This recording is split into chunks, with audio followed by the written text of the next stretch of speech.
Well, I got a problem. This is too big for this spindle duplicator. I had forgotten what the maximum size was that it would handle. Now, it's not the end of the world here.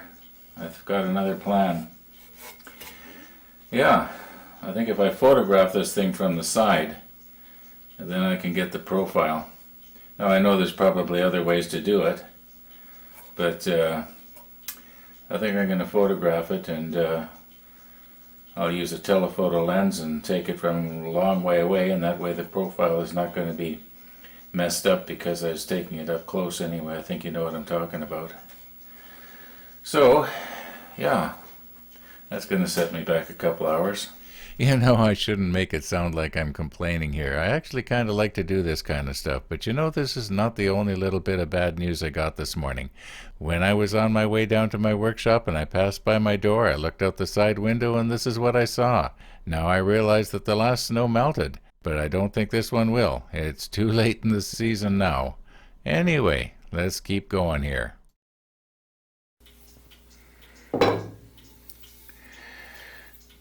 Now my thinking is that if I put it against a light background and photograph it as a silhouette, I should be able to see these little delicate lines here, get the dirt cleaned out.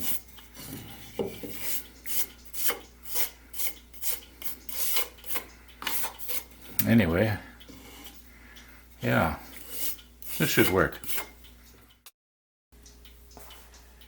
Now I know this is exaggerated, but let's pretend this is the camera. Now I wouldn't take a picture of it this close, but my thinking for having it as far away from the camera as possible is because of this. This is the lens here. Okay, so here it's going at an angle like this, and up here it's going at an angle like this. Well, as you can imagine, this groove up here, it's not even going to appear as a groove, or at least very little. So the further away I can get, the more true it's going to be to get these really fine small grooves. Now mind you, anything that is directly in front of the lens would be perfect. For instance, right here. But I want to have the whole thing right if possible, or at least as close as possible.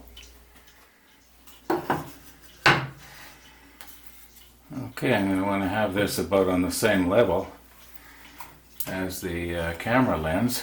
So I'll just have the camera lens about this high.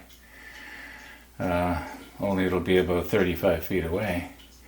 It's about as far back as I can get.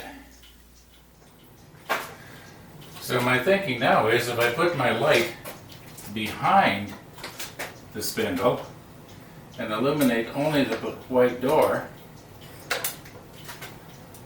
I should get a nice distinct silhouette here. At least that's the plan. Okay, there's our spindle illuminated by the backlight.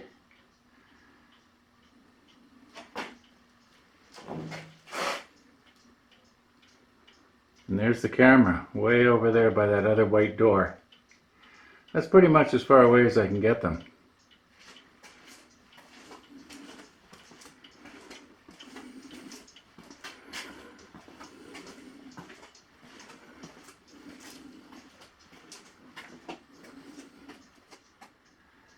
Now for you camera buffs, this lens is a zoom, goes from 150 millimeter right through to 600, and I'm almost at 600. I imagine I'm at about 550 millimeter.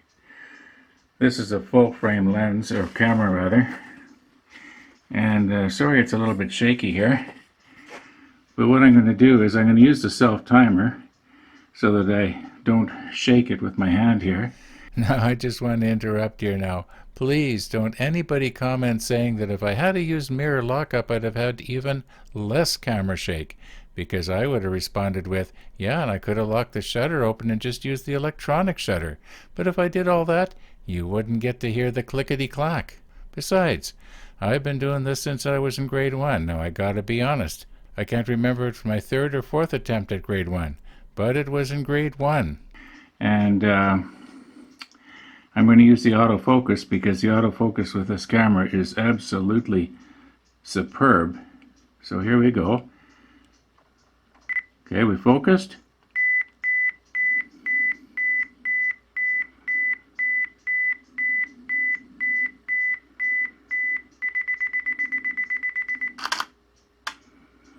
Okay, let's see what we got here. Okay, that's the actual image. So we'll bring that up on the computer and see what we got here. Okay, here's the way the image looks before I mess it up in Photoshop. And for you die-hard camera buffs, here's some of the metadata. Now, do you remember at the beginning of this episode I said I'm probably going to lose a couple hours here? Well, at the rate I'm going, I should have said a couple of days. So I was fiddling around with it in Photoshop just now, and I thought, this does not look right. Something's missing. And then I realized I wasn't getting the profiling in the base. So I went back down in the workshop, twisted it 45 degrees, and reshot the scene. Anyway, yeah, you know what? Maybe it was grade 2.